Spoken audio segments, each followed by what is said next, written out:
Today we are heading to California as we extract brine, geothermal energy and attain lithium in the processing of these in the game Salton Sea, and this is my first impressions.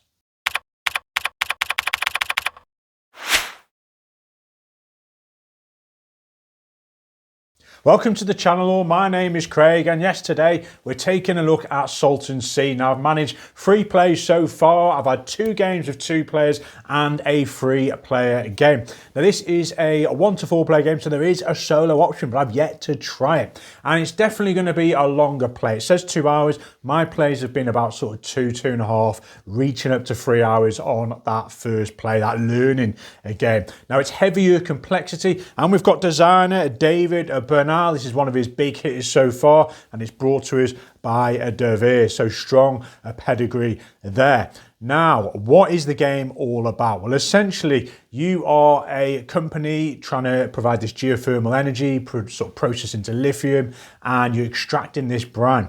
Now, you've got the player board here, and there's a host of actions. It's worker placement. You start with 4 engineers, and you're utilizing those one at a time. So you place a worker down. Where are you going to place it? So you may go and attain one of these licenses. Now, you've got a host of these licenses here, and this is how you're going to try and attain that brine, because that's the key resource to then process into better things, which can get you more money and complete contracts. So you need to go and get these. Now, there's different layers to them. Some have less, some have more layers, some have rocks that are going to hinder your operations and cause damage to your machinery. So that's kind of the first stage to this. The next thing you could do is go and drill. And you need to drill to go down and actually have access to this brine here. Then you're going to want to extract that brine, but you need capacity. So next to your player board, you'll have these 3 areas, and you're hoping to develop those on your business development track and have actually more storage to do so. You're then going to need to process this. So you're going to have to be uber efficient with money, and I'll talk a little bit about money shortly. You process these into either geothermal energy or the lithium. You can go and attain contracts. You have to attain it first, and then you can send a worker and engineer to complete that. Provide the resources, you get the money, you get VPs and certain extra benefits as well. You can also go and repair your machinery, which is a must, because if you decide to push your machinery after processing, you can basically squeeze it for one more product, but you're working it harder, so your token on your board here slides slightly down, and if it ever gets too far to the right, then you're not actually able to do that again and actually process any goods. And that's a big disadvantage, because you need to process these goods. So that's the bulk of production. And now you can also sell these goods. Once you've processed them, you can sell them at the top of the board here. And it's 3 different companies there, and their prices differ depending on which token is revealed at what time. Now, the money you attain, you could use to buy shares. And you're going to kind of need to do that, because as you go up this track, you're going to get some bonuses like progression on your development track, which is how you unlock more workers and how you unlock access to those bigger storage facilities to hold more goods. And as you buy more shares, there is perks as well, like these profit sharing tiles. Now, those can be face up, face down, your choice. You pick one of them. Sometimes they're VPs, and it's a bit of a race to get there first to get the best ones. And as you go higher and higher, you need to do this, especially when you sell to these companies, because it increases the value of them. With this little token, it goes up and it reaches the victory point markers, and that is your multiplier based on the number of shares you've acquired from game to game.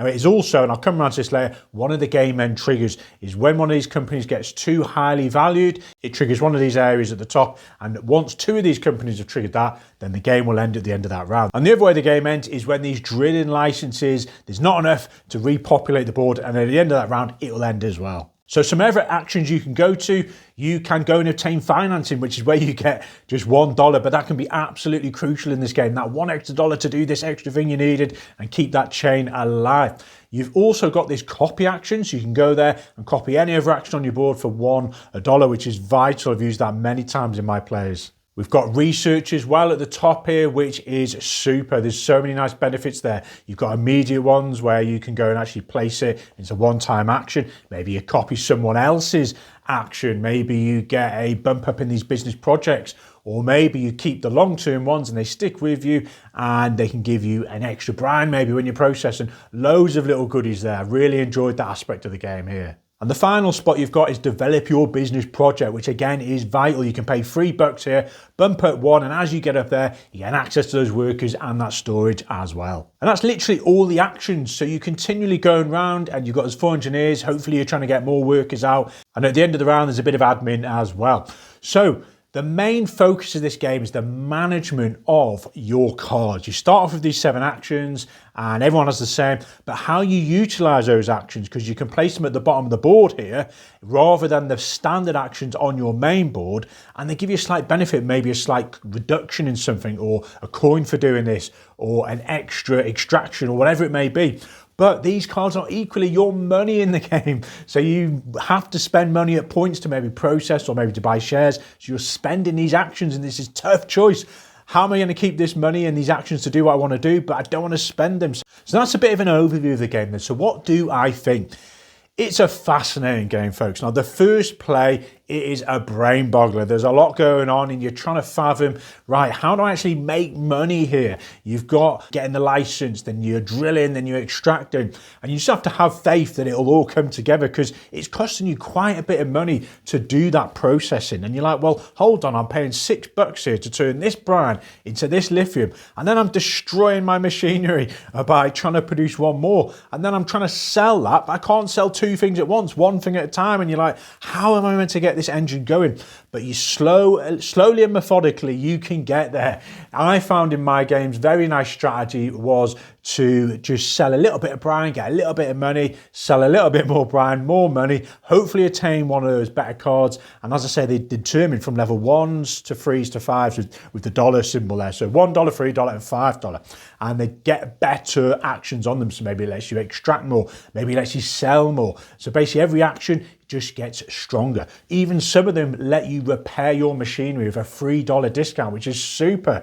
And because those are negative VPs at the end. You're trying to get all these cards, and as you develop your hand and get stronger, you can use some of the lower ones as cannon fodder essentially.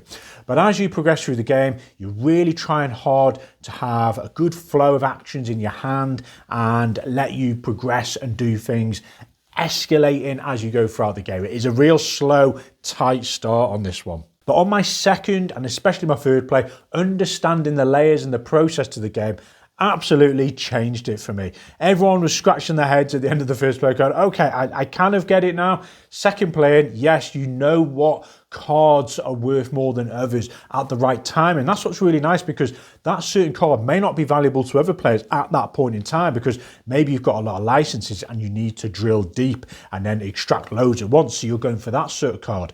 Maybe you've already done that and you've actually gone through loads of rocks and you've damaged loads of machines and you need a certain card that repairs that. Maybe you've just got loads of goods in your warehouses and you need to sell it and offload it and get loads of money so you can buy shares. So I like how different players are after different things at different times, which is really nice. And there's loads of nice cards and options there.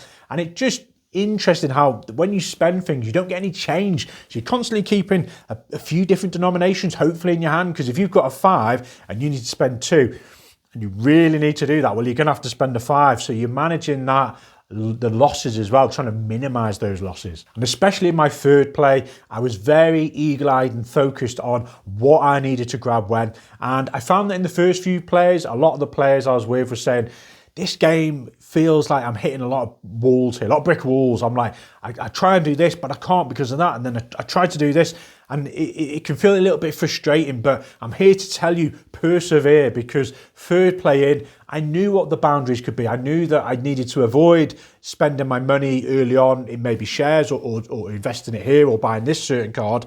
And I needed to maybe divert and go and get the ability to drill further, extract more, maybe get a worker out sooner. And obviously being a worker placement game, it's definitely advantageous getting those workers out early if you can. But even that can take you down avenues that might not be the best, because you try and complete these licenses, which is a great way. You complete one, you typically on some of the better ones get a bump up in those business projects. Or maybe you try and do a contract, but the contracts are less lucrative for liquidity of your finances. They might give you more VPs, they tend to, but that's not going to help your game. So it's about managing your money, your actions, your liquidity to build up to that engine as you go throughout the game there. So during my third play, I was smiling, folks. It was so enjoyable to be seeing these actions in play, and how I could really try and squeeze the most out of the game, which is an uber-tight game, folks. Every dollar matters, every worker matters. You cannot make mistakes and put them in the wrong places, and you want to have maximum efficiency over those cards you've attained and utilise them for better reductions in cost and better money inflow there. So yes, lots of fun to be had. Now, it does get a bit repetitive in certain aspects. Those actions, they're very familiar, and that's good. Once you get used to them, there's this nice process of trying to do things in the right order there. But there's nothing groundbreaking. You're doing lots of little things to make the bigger picture happen here. And again, all that comes down to this dual use of those cards, which I cannot iterate enough, folks. It's so really well implemented in this game. The ones, the threes and the fives, and how you have to spend certain denominations on it's very balanced across all the areas. Maybe you want to try and get a license and there's certain costs for 1-in-1 that's just come out, or there's reductions, or you can go and get the research and then there's a bump up on a share there maybe, or it gives you a powerful benefit. So the game, that doesn't feel like there's any certain area that's over powerful as such, and it's just really well designed is all I could say. Everything's really nicely balanced and bring you almost like a point salad of, well, I can get points by going for these objectives at the top, or maybe the shares, I can try and push that, or maybe even your resources are worth something at the end, the contract. So there's many different avenues to pursue, and you'll tend to dip your toes in most areas, because that is how the game's going to sort of trigger the end, is by when the two of these companies have got their valuations to the top there, or those licenses have filtered through, and equally at the end of a round, you're going to be taking one of those away. So naturally, the clock is ticking, but the more you take of those, the more brine you build, and then the quicker the game will be, hopefully. Now, there's also so many nice abilities on these cards. There was one in particular, and it was a discount on processing. So you play this card, and it lets you produce lithium for $4, I think it was, and the geothermal energy for $2. And then I had this research card at the top that when I processed anything, it gave me a $1 discount on the overall cost. So manipulating the timings of when you play these cards and produce, and hopefully have the storage capacity, you could really do that on the cheap, which was nice, because in the first play, it felt like, well, why am I turning, this brine? This cost me so much effort to get it, and so much cost in the processing aspect to get it into a lithium or the geothermal. And then I'm only selling it for like $6 or $8 or $9 and making like $3 difference. Trying to reduce those costs will make an absolutely big difference to your game in this one. Now, a few things to note. The game naturally draws you into this position of completing pretty much most of it because of those endgame triggers. By the time the valuations of two of those companies got to the top, you've had to have probably sold a lot, and then that's influxed the amount of money you've got, and then you've probably bought a lot of shares. You've equally, to end via the licenses, you're having to take a lot of those, and again, that's encouraging, more brine, more production, more extraction, and just the whole engine. So for you to actually end the game, you're going to need to do a lot, and that's fine, but it just takes a lot of time. And I felt as I got to the last sort of half an hour of the game, I felt like it was just a bit long. I'm fine going into a 2-hour game, but when it starts stretching 2.5 hours, and I don't think we could have actually sped it up that much. And a note as well, do not play this game with AP players. There's a lot of decision processing, crunchy moments, and you cannot be thinking about everything. You just need to go with the flow and have that in mind. But reverting back to what I was saying, I just felt the game played a little bit too long. Maybe you could house rule it and have slightly less licenses in there, or maybe you don't have to go as far up the stock tracks there. But it just felt I was sitting around for 20 minutes at the end going, right, I've kind of, all my machinery is fixed. I've got all my storage out. I've got all my workers.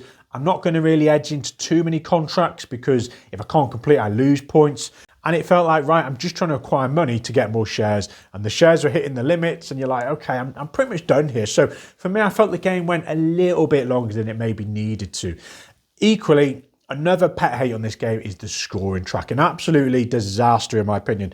I've got a lot of moving pieces here, and you've got cards, you're moving down, you've got these shared tokens that are moving up, you've got a lot of things on the board, and in between all of that, you've got this score tracker with the most tiny of markers for it. One little slip, one little movement of a card, and all of a sudden you've lost track of the VPs. So I really wish they'd have implemented that maybe at the top of the board out of the way, or some on the side, or a separate little board for VPs, just something different, because you are going to hit that. So be very mindful when you play this to keep an eye on that VP track.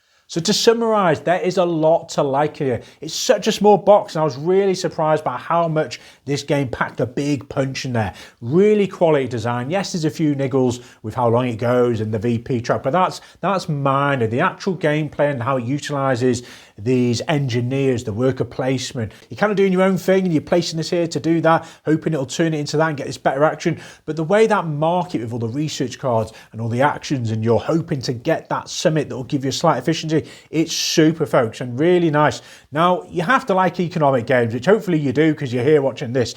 But if you're just going to a game night and you're hoping to get randoms to play this, you're in for a little bit of a big teach, and they're probably not going to have a good time because there's just a lot to do here.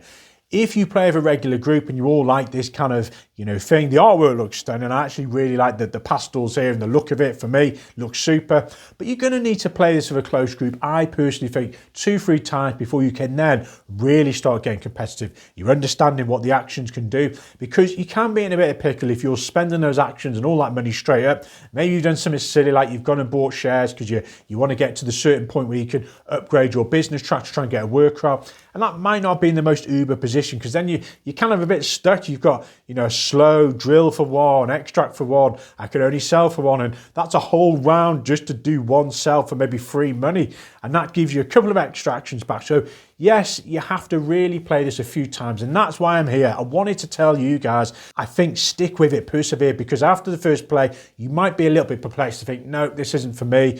But stick with the same group, play it a few times, and I think you're in for a blast, folks. Lots to enjoy here. The designer's done a super job. If you get a chance to play it, don't be put off by that initial play. Give it a go. It's a really solid production, this one. Enjoy.